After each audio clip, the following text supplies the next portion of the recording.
ada beberapa peristiwa yang aneh, yang lucu. Pada suatu hari ada seorang pasien datang kepada seorang dokter dan pasien itu cerita bahwa dia mempunyai suatu penyakit yang bahaya, yang menular, yang sudah berat baginya. Minta dijamah, minta disembuhkan. Si dokter malah menjadi marah. Kau sebagai seorang pasien yang mempunyai penyakit penular harus isolasi. Jangan di sini. Menularkan kepada orang-orang lain. Keluar, pulang. Dan si pasien itu pulang. Sambil berkata, kalau begitu saya akan lari kepada Tuhan saja. Dokter mencibirkan hidungnya. Ada pasien lain datang kepadanya, suami istri sudah berumur, dan mereka cerita kepada dokter bahwa sebenarnya sudah lama sekali mereka mendambakan seorang keturunan, tapi sampai hari ini belum juga diberi. Minta dokter membantu mereka. Dokter kaget. Mustahil, ngapain datang ke saya? Saya bukan Allah. Sudah tua, nggak mungkin mendapat keturunan lagi. Ayo pulang. Sambil ngomel, mereka pulang. Kemudian si laki-laki mengatakan, Dok, kalau dokter tidak mau membantu kami, biar saja. Bagi Tuhan tidak ada yang mustahil.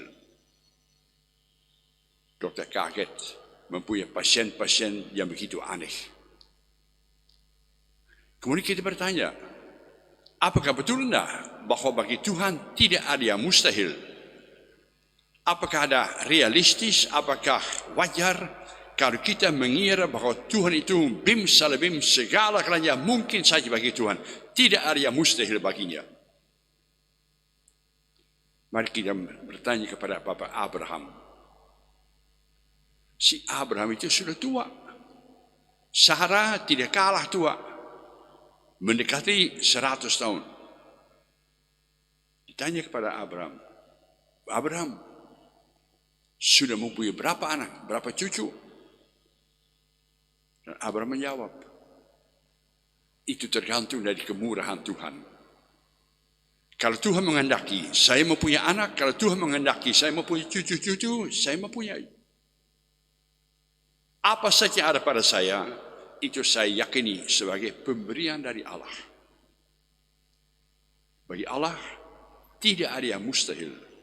Tergantung dari iman kita kepada Allah. Bagaimana kita melihat anak-anak kita, milik kita, hasil perjuangan kita, atau sebagai titipan dari Allah dalam keluarga kita ini. Kalau Allah menghendaki, kita dipilih untuk menjadi orang tua, menjadi opa oma bagi anak-anak, cucu-cucu yang Tuhan percayakan kepada kita. Kita ingat barangkali peristiwa yang terjadi sekian tahun yang lalu di Jalan Braga. Di Jalan Braga duduk setiap hari seorang pria yang depresi, yang pakaian jorok, kotor, rusak, yang oleh semua orang dilewati di seberang jalan. Orang itu bau, dia dibuang, ditolak oleh masyarakat, tak dianggap. Kecuali di situ lewat setiap hari seorang anak dari kelas 4 SD. Anak dari kelas 4 SD mau ke sekolah, pulang dari sekolah, selalu berhenti pada bapa yang terisolir, yang ditolak oleh semua orang. Dan dia membuka uang saku, dia membuka tempat dengan makan, dan dia memberi kepada dia yang dia butuhkan, sesuap nasi. Si bapak yang depresi, si bapak yang merasa ditolak oleh semua orang saja, akhirnya belajar sedikit-sedikit senyum. Ada tanda kehidupan, ada tanda bahwa dia merasa dihargai, ada tanda bahwa dia merasa diterima oleh si anak itu. Sampai pada suatu hari anak itu berkata, "Pak, mengapa Bapak tidak pakai pakaian yang wajar?" Jawabnya, "Nggak punya."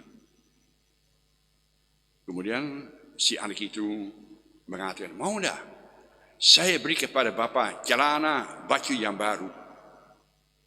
"Mana mungkin," kata dia. "Mana mungkin kau tidak mempunyai apa-apa, pakaianmu terlalu kecil bagi saya." "Pak, ikut saja sama saya." Kemudian si bapak itu percaya pada anak kecil itu, dia ikut. Dibawa ke rumahnya. Kemudian anak itu masuk rumah dan mengatakan, "Mami, saya membawa teman saya." "Teman saya?" Sangkanya teman sekelas, teman sekolah. Melihat seorang pengemis yang pakaiannya jelek sekali, yang lapar, yang rambutnya sudah setahun mungkin tidak pernah dicuci. Teman saya. Si anak itu dimarahi. Jangan kau bergaul dengan orang-orang semacam ini. Bukan, Mami.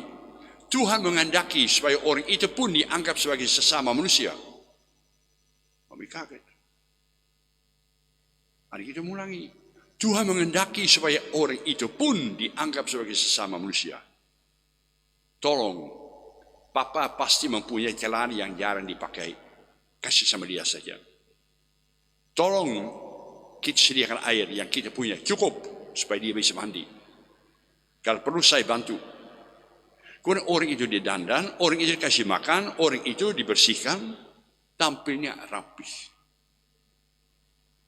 Kemudian sore hari Bapak pulang, terjadi pembicaraan, sengit-sengitnya. Kemudian Bapak mengatakan, "Kalau begitu biar dia bekerja di usaha saya." Dan sampai hari ini dia normal. Dia diterima, dihargai oleh sesama manusia, dia bisa melaksanakan tugas dengan baik-baik. Dan anak itu mengatakan pada orang tuanya, bagi Tuhan tidak ada yang mustahil. Orang yang dibuang bisa dijamah, orang yang lapar bisa diberi makanan, orang yang aneh bisa menjadi normal. Asal kita mau atas nama Tuhan menjamah dia, merangkul dia, mencintai dia.